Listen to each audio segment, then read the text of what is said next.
In light of the Sunday attack in Australia on the Jewish community, I wanted to read a letter sent by my friend Scott Reckler to his family.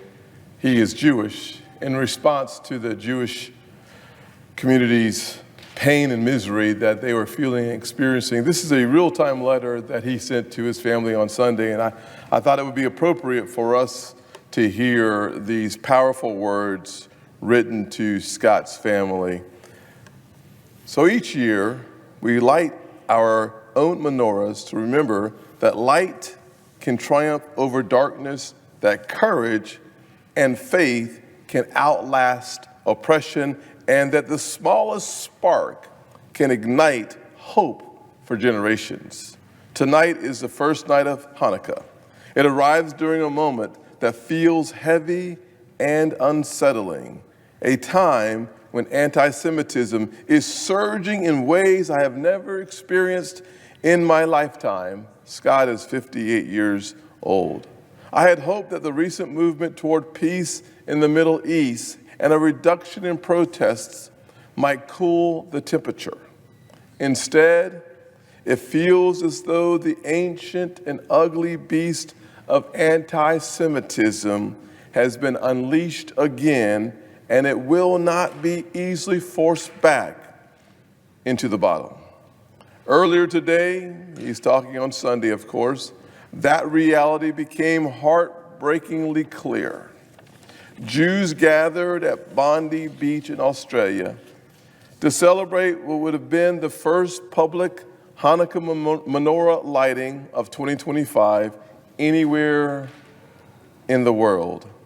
A moment meant to symbolize light, unity, and hope.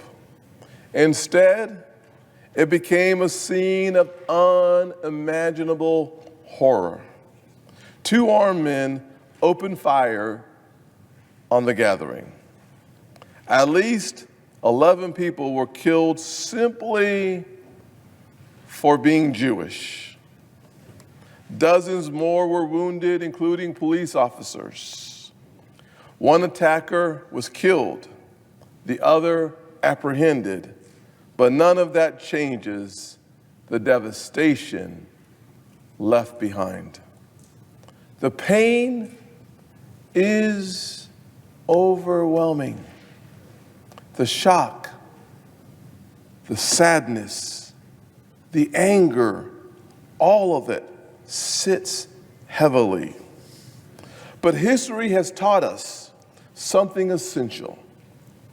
Our response matters just as much as our grief.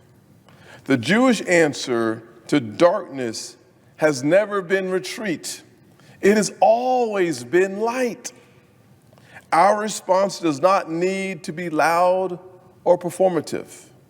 It needs to be intentional, dignified, and deeply rooted in who we are.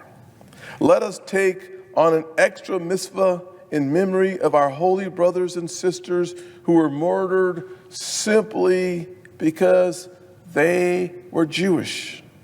A small act of goodness, a moment of kindness, an affirmation of life.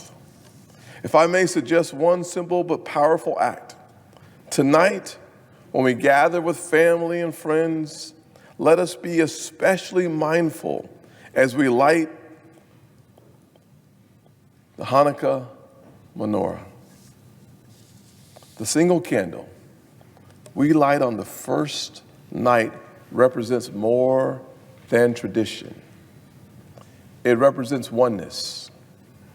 It represents resilience. It represents the unbroken chain of a people who refuse to let darkness define them.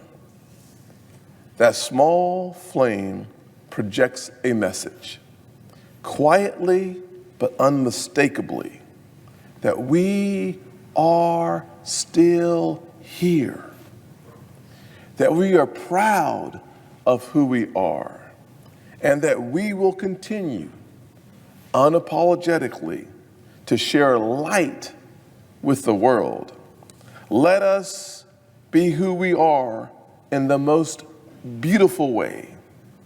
Proud Jews, joyful Jews, strong Jews, committed to goodness, justice, and life.